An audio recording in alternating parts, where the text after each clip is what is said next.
ও বাবারা, যুবক বন্ধুরা, কলিজার টুকরা ভাইয়েরা, কোনো দিকে কেউ নজর দিবেন না। দেখেন না গো বাবা, কত মানুষ অন্ধকার কবরে চলিয়া গেছে। আপনার মা আপনার বাবা কবরে চলিয়া গেছে, আপনার ভাইও কবরে চলিয়া গেছে। মা বাবা কতদিন হলো কবরে চলে গেছে, আর তোমার চেহারাটা মনে পড়ে না। বাবাই কবরে চলিয়া গেছে, বাবার চেহারাও মনে পড়ে না। ওই বাবা আমারে আপনারে কত কষ্ট করিয়া রোজগার করিয়া কামাই করিয়া খাওয়াইছে। আজকে যাদের বাবা কবরে চলিয়া গেছে, আজকে যাদের মা কবরে চলিয়া গেছে, এ যুবক ভাই, মুরব্বী বাবারা, একটু দিলের সাথে একটু বোঝো না, একটু দিলটারে জিজ্ঞাসা করো না। যেই মা তোমারে 10 মাস 10 দিন গর্ভে ধারণ করিয়াছে, যেই মা তোমারে কষ্ট করিয়া তোমারে লালন পালন করিয়াছে, যেই মা তোমারে দুনিয়াতে কোনো দিন কষ্ট দেয় নাই, মা তোমার জন্য হাড়ভাঙ্গা পরিশ্রম করেছে। সন্তান যদি অসুস্থ হয়ে যায়, জনম দুঃখিনী মার চোখে ঘুম নাই। ও যুবক বন্ধুরা, মুরব্বী বাবারা, কেমনে ওই মারে তুমি আঘাত দাও, ওই মারে তুমি কেমনে কষ্ট দাও, ওই মারে তুমি কেমনে লাথি মারো, কেমনে তুমি মারে কটু কথা বলো। স্ত্রীর কথা মতে আজকে তুমি মারে আঘাত দিতেছ, স্ত্রীর কথা মতে আজকে তুমি মার উপর নির্যাতন করতেছ। কত যুবক আছে মার উপরে রাগান্বিত হয়, কত যুবক আছে মারে লাথি মারে, মারে ধমক দেয়। কিন্তু যুবক ভাই, তোমাদের পায়ে হাত দিয়ে বলি ভাই, মারে যদি তুমি আঘাত দাও, মারে আঘাত দিয়ে তুমি কোনোদিন জান্নাতে যাইতে পারবা না। মার আঘাত দিলে তুমি নামাজ রোজা কিছুই তোমার কাজে আসবে না। মার দিলে যদি কষ্ট দাও, তাইলে ভাই তোমার জাহান্নাম ছাড়া কোনো উপায় নাই। কত যুবক বন্ধু আছে, কত যুবক ভাইরা আছে, মার কলিজায় আঘাত দেয়, বাবারে আঘাত দেয়। যুবক ভাই, তোমাদের পায়ে হাত দিয়ে বলি ভাই, জনম দুঃখিনী মারে কষ্ট দিও না, জনম দুঃখিনী বাবারে তুমি কষ্ট দিও না, আঘাত দিও না। বাবারে যদি তুমি কষ্ট দাও, মারে যদি তুমি কষ্ট দাও, ওই মা যদি আল্লাহর দরবারে বদ্ধ করে বাবা, তাইলে তোমার জন্য জাহান্নাম। এ যুবক বন্ধুরা, মুরব্বী বাবারা, তোমাদেরকে একটা ঘটনা শোনাই। বড় পীর আব্দুল কাদের জিলানী রহমাতুল্লাহ আলাইহির জামানার ঘটনা। ইয়ামানের একটা যুবক ছিল, যুবকটি ছোট্ট অবস্থায় বাবারে হারায়া ফেলাইছে। মা তারে লালন পালন করতো, মা তারে লালন পালন করতো, লেখাপড়া শিখাইতো। মা মানুষের বাড়িতে জিয়ের কাজ কইরা কইরা ওই সন্তানটারে লেখাপড়া শিখায়া, জনম দুঃখিনী মা সন্তানটারে বড় শিক্ষিত বানায়া, সন্তানটারে বড় চাকরির ব্যবস্থা করে দিছে। ওই নিষ্ঠুর সন্তান জনম দুঃখিনী মারে কেমন করে আঘাত দাও। যুবক ভাই, বাবারে কেমন করে তুমি আঘাত দাও। ইয়ামানের ভিতরে ওই যুবকটা যখন বড় শিক্ষায় শিক্ষিত হইয়া, যখন কোনো ভালো প্রতিষ্ঠানের ভিতরে চাকরি পেয়েছে, চাকরি পাওয়ার পরে যুবকটি ডাক দিয়া করে, মা, ছোটর থেকে তো আপনি জিয়ের বাড়িতে কাজ করেছেন, মানুষের বাড়ি বাড়ি কাজ করেছেন, আপনি জীবনে অনেক কষ্ট করেছেন গো মা। আপনি চাইলে তো আমারে ছাড়িয়া আপনি কোথাও বিবাহ বসতেন, কিন্তু মা আপনি কোথাও গিয়ে বিবাহ বসেন নাই। মা, শুধু আপনি আমার দিকে তাকায়া তাকায়া আপনি আমারে মোহাব্বত করিয়া মায়া করিয়া দুনিয়ার কোনো যুবকের সাথে বিবাহ বন্ধন হয় নাই। মা, দুনিয়াতে তুমি অনেক কষ্ট করেছো মা। ও মা, তোমার আর কষ্ট করা লাগবে না। মা আমাকে তো আল্লাহ ভালো একটা ব্যবস্থা করিয়া দিছে। মা আমি তোমাকে বলতেছি গো মা, তুমি আর মানুষের বাড়িতে কাজ কাম করবে না। ও মা, আর তোমাকে মানুষের বাড়িতে কাজ কাম করতে দিব না। বড় পীর আব্দুল কাদের জিলানী রহমাতুল্লাহ আলাইহি ঘটনাটা সুন্দর করে বর্ণনা করেছে রে যুবক বন্ধুরা। এ যুবকরা যারা মায়ের আঘাত দেস, যারা মায়ের কষ্ট দেস, যারা মায়ের কটু কথা বলস, যারা স্ত্রীর কথা মতে মার উপরে নির্যাতন করো, মাকে ভাত দাও না, মারে দূরে সরায় রাখছো রে যুবক। মা যার দুনিয়াতে নাই, যুবকরে তারেকে একটু জিজ্ঞাসা কর, মা কেমন রত্ন, বাবা কেমন রত্ন। জনম দুঃখিনী মা সন্তানটা ডাক দিয়া কয়, মা তুমি আর মানুষের বাড়িতে কাজ কাম করবা না। ও মা, আমি তোমার জন্য ভালো গাড়ির ব্যবস্থা করিয়া দিব, তোমার জন্য ভালো বাড়ির ব্যবস্থা করিয়া দিব। মা প্রত্যেক মাসে মাসে তোমার জন্য টাকার ব্যবস্থা করিয়া দিব। মা আর তোমাকে মানুষের বাড়িতে কাজ কাম করতে দিব না। মার দিলের ভিতরে অত্যন্ত শান্তি, আমার সন্তানটা বড় চাকরিজীবীওয়ালা হয়ে গেছে, আর আমার মানুষের বাড়িতে কাজ কাম করা লাগবে না, আর আমি মানুষের বাড়িতে কাজ কাম করব না। সন্তান যেহেতু আমারে বলছে আমি আর মানুষের বাড়িতে কাজ কাম করব না। 1 মাস 2 মাস 3 মাস যাওয়ার পরে সন্তান মার সাথে অনেক ভালো ব্যবহার দেখায়, মাসে মাসে মার কাছে টাকাও পাঠায়া দেয়। মা সন্তানের টাকাটা হাতে পাইয়া মা অনেক আনন্দিত হয়ে গেছে।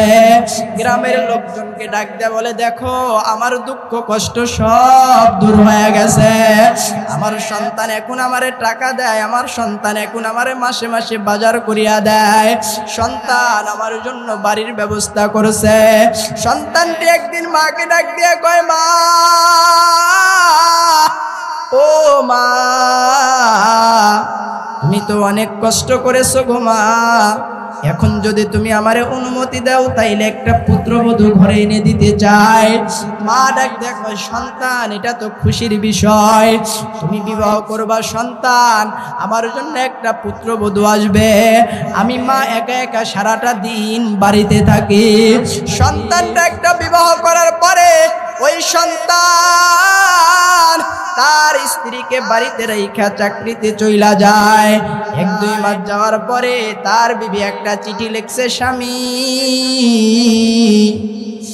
তোমার মার আচরণ ভালো না, তোমার মার ব্যবহারটা ভালো না, তোমার মা ঠিক মতো আমাকে খানা খাইতে দেয় না, তোমার মা আমাকে অনেক রকম কষ্ট দেয়, তোমার মা আমার উপরে নির্যাতন করে।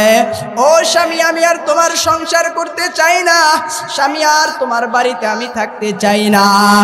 ও স্বামী, যদি তুমি আমার সাথে সংসার করতে চাও তাইলে তোমার মাকে আলাদা কইরা দাও, তোমার মাকে তুমি পৃথক কইরা দাও, অথবা তুমি আমাকে তোমার কাছে নিয়ে যাও, আমি আর তোমার মায়ের কাছে থাকতে চাই না। তুমি যদি আমার আলাদা কইরা দাও তাইলে আমি আলাদা সংসার করে খাব, আর যদি তোমার মায়ের সাথে রাখো তাইলে সংসার করব না, আমার নিজের জীবন আমি নিজেই দিয়া দেব, আমি নিজেই আত্মহত্যা করব। যুবকটি কথাটি শোনার পরে ডাক দিয়ে কয়, বিবি রে, যেই মা কোনোদিন আমারে কষ্ট দেয় নাই, যেই মা কোনোদিন আমার আঘাত দেয় নাই, ছোট্টবেলা বাবারে হারাইছি, বাবার আদর পাই নাই, মা আমারে আদর করেছে, লালন পালন করেছে। বিবি তুমি একটু ধৈর্য ধরো, আমাকে বাড়িতে আসতে দাও, আগামী মাসে আমি বাড়িতে আসব, আমার মার থেকে আমি কথাটা শুনবো, জবানবন্দি নিব। কিন্তু বিবি তুমি রাগের মাথায় কিছুই কইরো না। কিন্তু স্ত্রী কোনো কিছুই মানে না।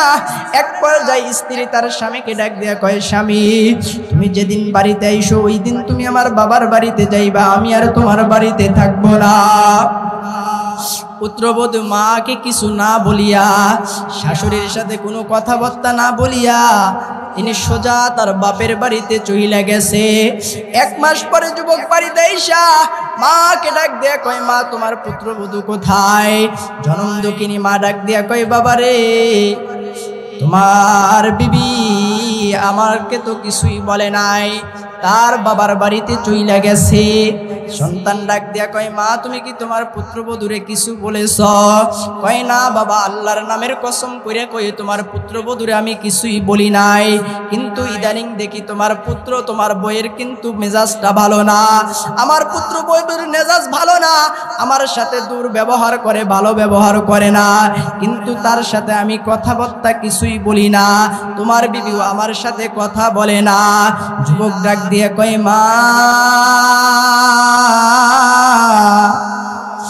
তাইলে আমার বিবিটা শ্বশুর বাড়িতে চইলে গেছে, আমি আমার বিবিটারে আমার বাড়িতে একটু নিয়ে আসি দেখি কিনা।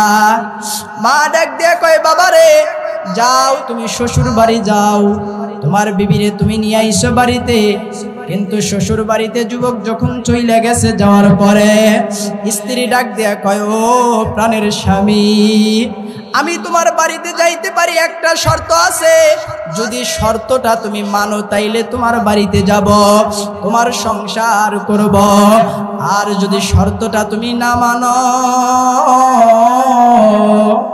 আমি তোমার ঘর সংসার করব না, আমি তোমার বাড়িতেও যাব না। স্বামী ডাক দেয়া কয়, বিবিরে কি শর্ত বলো? কয়, যদি তুমি আমার সাথে সংসার করতে চাও, যদি আমার ঘর করতে চাও, আমাকে যদি স্ত্রী হিসাবে পাইতে চাও, তাইলে আজকেই বাড়িতে গিয়া তোমার মাকে পৃথক কইরা দিবা, তোমার মাকে আলাদা কইরা দিবা, তোমার মায়ের সাথে আমি একই সংসারে থাকতে পারবো না, তোমার মার আচার ব্যবহার ভালো না। যুবকটি ডাক দিয়া কয়, বিবি রে, মারে যদি আলাদা কইরা দিই তুই কি আমার সাথে থাকবি? কয়, হ্যাঁ থাকবো। আর যদি মারে একত্রিত রাখো তোমার সংসার করব না। শ্বশুর শাশুড়ি একই কথা বলে, যদি তোমার মারে আলাদা কইরা দাও তাইলে আমার মেয়ে তোমার সংসার করবে।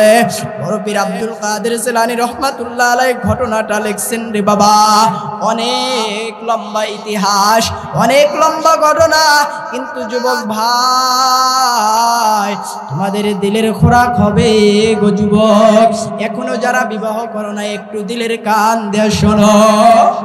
যুবকটি যখন তার বিবিরে কথা মতে যখন বাড়িতে চইলা গেছেন, বাড়িতে যাওয়ার পরে ডাক দিয়া বলেন, মা আমার বিবি বলেছে তোমার ব্যবহার ভালো না। মা বারবার ডাক দিয়া কয়, বাবারে তোর বিবির সাথে আমি কোনো দুর্ব্যবহার করি নাই, কিন্তু সন্তান কিছুতেই মানে না, বিবি যেই কথাটা বলছে ওই কথার উপরে অটল আছে, মার কথা কিছুতেই মানে না। এক পর্যায়ে ডাক দিয়া কয়, মা আজ থেকে তুমি এই বাড়ি থেকে সরে যাইবা, অথবা আমি এই বাড়ি ছাইরা চলে যাব, আর কোনোদিন আমি তোমার বাড়িতে আসব না। আমি রোজগার কইরা তোমারে খাওয়াই, আমি তোমারে টাকা পয়সা দিই, তোমার বাড়ি কইরা দিছি মা, কিন্তু তুমি আমার বিবির সাথে ভালো ব্যবহার করো না। ও মা, আজ থেকে বললাম গো মা, আমি আর তোমার বাড়িতে আসবো না, আমার বিবিকে নিয়ে আমি আলাদা একটা বাড়িতে থাকবো। জনম দুঃখিনী মা সন্তানের হাতটা ধইরা ডাক দিয়া কয়, বাবারে বিবির কথা মতে তুমি দূরে সইরা যাইতেছো বাবা, তোমার হাত ধরে বলতেছি বাবা, আল্লাহর নামের কসম করে বলি রে বাবা, আমি আল্লাহর নামের শপথ করে বলি বাবা, তোমার বিবিরে আমি কষ্ট দেই নাই, আঘাত দেই নাই, তোমার বিবিরে আমি কষ্ট আঘাত দেই নাই, কটু কথা বলি নাই, কিন্তু সন্তান কিছুতেই মানতেছেন না। মার উপর গরম মেজাজ, বড় বড় চোখ রাঙায়া কথা বলতেছে। এক পর্যায়ে ডাক দেয়া কয়, মা আজ থেকে তোমার ভাত কাপড় সব বন্ধ, ওই যে একটা রুম আছে ওই রুমে তুমি থাকবা, আমার বিবির সাথে কোনো কথা বলবা না, আমার সাথেও কোনো কথা বলবা না। মা ডাক দিয়ে কয়, ও সন্তান, 10টা মাস ধরে গর্ভে ধারণ করেছিলাম, বাবারে তোরে কত কষ্ট করে লালন পালন করেছি, কিন্তু বাবা তোরে আমি বদদুয়াও করব না, যা যা বাবা। বিবির কথা মতে বাড়ি ছাইরা চইলা যাইতেছস, একদিন বুঝে আসবে, একদিন মনে পড়বে মার কথাটা। আমি তোর জন্য বদদুয়া করি না, কিন্তু তোর জন্য দোয়া করি আল্লাহ যেন তোর ঘরে একটা সন্তান দান করে। জনম দুঃখিনী মা দোয়া করতেছে, বদদুয়া করে না। বেশ কিছুদিন যাওয়ার পরে বিবি আবার স্বামীর কাছে ইনফরমেশন দিছে, ও স্বামী, তোমার মায়ের কটু কথা আর ভালো লাগে না, আমি আর তোমার সংসার করব না, তোমার সংসারের ভিতরে অশান্তির আগুন জ্বালায়া দিব। এই কথাটা শোনার পরে যুবকের মাথা আর ঠিক নাই। যুবক বাড়িতে এসে মারে ডাক দিয়ে কয়, মা, আজকেও নাকি আমার স্ত্রীর সাথে তোমার ঝগড়া? মা ডাক দিয়া কয়, বেটারে, আল্লাহর নামের কসম করে কই, তোমার বিবির সাথে আমি কোনো ঝগড়া করি নাই। কিন্তু সন্তান কথাটা শোনে না। এক পর্যায়ে কথা কাটাকাটি করতে করতে সন্তান মার মাথার উপরে একটা এত জোরে আঘাত করছে, মার মাথাটা ফাইটা ভেলকি দিয়ে রক্ত বাড়াইতেছে। মা সন্তানের মুখের দিকে তাকায় আর ডাক দিয়া কয়, ও সন্তান, 10টা মাস গর্ভে ধারণ করেছিলাম এই বুঝি ফল পাওয়ার জন্য? ও সন্তান, তোরে আমি কত কষ্ট করে লালন পালন করেছি, 2.5 বছর বুকের দুধ তোরে খাওয়াইছি, আজকে বুঝি আমার মাথার রক্তটা দেখার জন্য? কিন্তু বাবা, মাথায় বাড়ি দিছস, আফসোস নাই বাবা? মাথায় আঘাত দিছস, আফসোস নাই? ও বাবা, আমার মাথাটা ফাইটা গেছে, এতে কোনো আফসোস নাই? বাবারে, আমার মাথার উপর আঘাত করছস, এতেও আমি তোর জন্য বদদোয়া করি না। তুই আমার মাথা ফাটাইয়া দিছস, আমি তোর জন্য বদদোয়া করি না, আমি শুধু তোর জন্য দোয়াই করি, তোর জন্য শুধু দোয়াই করতেছি বাবা। আল্লাহ যেন তোরে কোনোদিন বিপদের মধ্যে ফেলায় না, আল্লাহ যেন তোরে কোনো বিপদ দেয় না। জনম দুঃখিনী মা রক্ত মাখা শরীরটা নিয়া মা ঘরের বাইরে বের হয়ে গেছে। যুবক বিবির কথা মতে মায়ের উপর আঘাত করছে, মায়ের শরীর থেকে রক্ত জড়াইছে, মা তবু চোখের পানি ছাইরা সন্তানের জন্য বদদোয়া করে নাই, শুধু দোয়া করতেছে। এমন সময় দেখা গেল 1 দিন 2 দিন 3 দিন পার হয়ে যায়, বিবি আর ছেলের সাথে ভালো কোনো দুর্ব্যবহার দেখায় না। হঠাৎ একদিন ঘরের দরজায়, মার দরজায় চলে গেছে। যাওয়ার পরে দেখেন গভীর রাত্রিতে জনম দুঃখিনী মা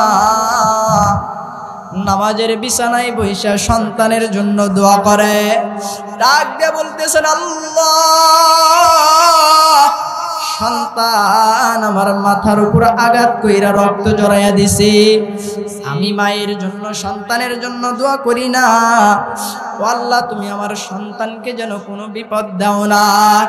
এ যুবক ভাইরা, ঘটনাটা তোমাদের এই জন্য তোমাদেরকে শোনাইতেছি। বড় পীর আব্দুল কাদের জিলানী রহমাতুল্লাহ আলাইহি লিখছেন, হঠাৎ একদিন যুবক দেখলেন তার মা ঘরের ভিতরে অসুস্থ অবস্থায়, কিন্তু যুবক মায়ের কাছে যাইতেও সাহস পায় না। স্ত্রীর করা আইন মাকে দেখতে দিবে না, মার কাছে যাইতে দিবে না, এই জন্য যুবক মার কোনো খোঁজ খবরও নিতে পারে না। হঠাৎ একদিন মা দুনিয়ার থেকে বিদায় নিয়ে চলে গেছে, মার লাশটা ঘরের ভিতরে পড়ে আছে। প্রতিবেশী এসে দেখে মৃতদেহ ঘরের ভিতরে, ডাক দিয়া কয়ে, নিষ্ঠুর যুবক সন্তান, তোর মা কত কষ্ট করিয়া তোরে লেখাপড়া শিখাইছে, তোর জন্য ভালো চাকরির ব্যবস্থা কইরা দিছে, তোর মা তোর সুখের জন্য কোথাও বিবাহ বসে নাই, তোর মা কোথাও যায় নাই, আজকে মার লাশটা ঘরের ভিতরে পড়ে আছে, তুই সন্তান মার কাছে যাই লাশটা উপস্য করিস নাই, আল্লাহ তোর উপরে লানত দিবে, আল্লাহর গজব তোর উপরে আসবে। মহল্লাবাসী ডাক দেয়া বলতেছে, এ নিষ্ঠুর সন্তান, দুনিয়ার থেকেই তুই জাহান্নামী হয়ে যাবি, তোর জন্য জাহান্নাম আল্লাহর জন্য ওয়াজিব হয়ে গেছে, আল্লাহ তোর জন্য জাহান্নাম ওয়াজিব কইরা দিছে। যুবক বন্ধুরা রে, কথাটা যে তোমাদেরকে বলতেছিলাম, এ যুবক ভাই, শুধু তোমাদেরকে বুঝানোর জন্য, মারে যদি কষ্ট দাও তাইলে কিন্তু আল্লাহর জান্নাতে যাইতে পারো